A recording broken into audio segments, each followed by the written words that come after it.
Sunday of Ordinary Time. Welcome back to Ordinary Time. Now until Advent. So it's the 14th Sunday.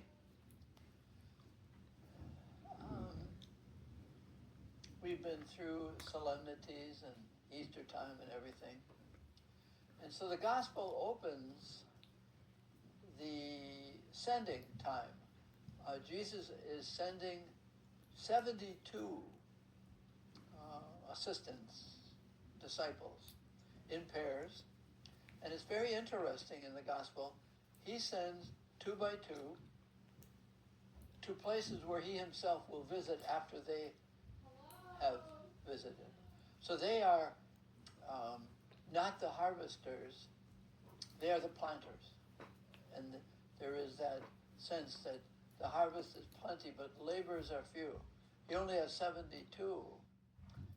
So he's preparing the farm, the fields, for his visit and his call. The first reading is really beautiful. It's a poem, in a way, comforting the people who have been separated from Jerusalem. You're coming back. There's some beautiful motherly images of comfort and nourishment and embrace for the people returning to the holy motherly city of Jerusalem. So I would invite you to spend time there, because that's our comfort too. The gospel then is the sending. And of course, we hear often in the liturgies, and especially the Eucharist, that we are sent. And I was praying with this myself. The rest of this chapter, we're going to have 2 more stories from this chapter 10 of Luke's Gospel, the next 2 Sundays. And it's really about, I'd like to offer this. Call opportunities asks us, as with the apostles, not to be selective. That is, he's saying you got to let go of your money, anything you rely on. So you've got to be independent from what you provide and dependent on what he's going to give you to do. And you're going to be sent out. And we don't like to do things, it's a real fear. What if I'm not popular? What if I'm not accepted? And he says, I'm sending you out like lambs among wolves. That's a conflict. That's a dislike. I'm sending you to an atmosphere of dislike. So we don't like that. But what else, what might we fear, or what would be a reason not to want to distribute the presence of Jesus? I came up with the word inconvenience.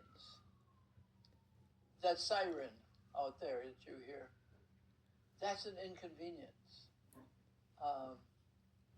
Losing something. Being bothered. There was a practice in my early Jesuit formation called modesty of the eyes. And if there was a noise, you don't nosy. To let things just be and not have to know, what was that? I want to talk about modesty of the heart. Is a way of not being selective, responding to, but being invited. But to be invited is to check what would prevent you from saying yes. I love those. I love it in my own life. Can I have an excuse? And a lot of it is inconvenience. I don't have the time. I'm afraid I won't be adequate. I have to sign out a car. I have to get a driver. I have to make sure I have clean clothes. I have all kinds of inconveniences. And Jesus sends these 72 to face inconvenience, the inconvenience of not being popular. But the modesty of the heart, modesty of the mind.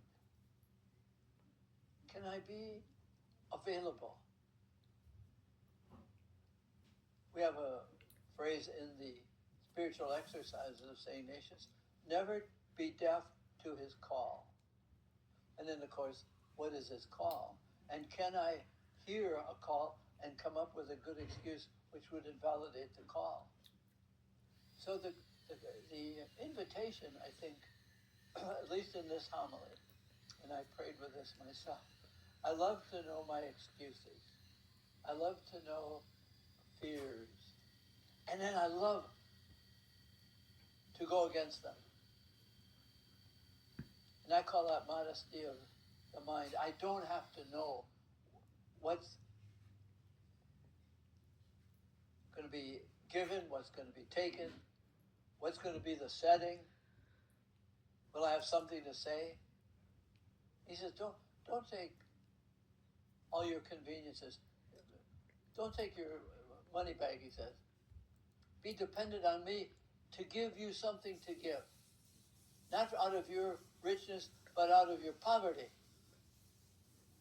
You say, I can't give anything out of my poverty. That's the perfect phrase. Spirit, say, you will have to give me what I am going to do. This morning I had to give a homily at a funeral, and I was wordless. I mean, I didn't know. Was they saying the right thing? Was they a help to the community? I don't know. And I took my bag of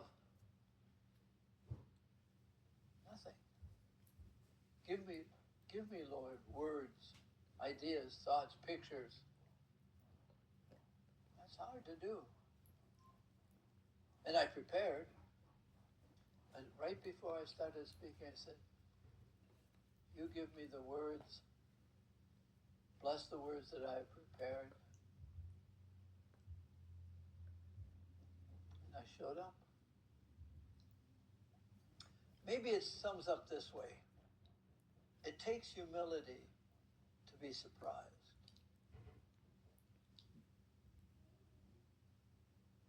The wealthy, proud person, the controller, I've got to do it right. No, showing up is how I'm being right. It takes humility to be poor enough to be surprised. Letting him give something to me and through me that in a way is not mine, but something he gives me. This is our spirituality. It goes against our cultural psychology that says, you better be adequate in everything you do. Otherwise, yes. And then you're like a lamb eaten up by the wolves of discard, rejection. I didn't come to be accepted. I came to be a presence. And what I do, I prepare, not that I am the second coming, I am preparing for his coming. He comes to us in the Eucharist.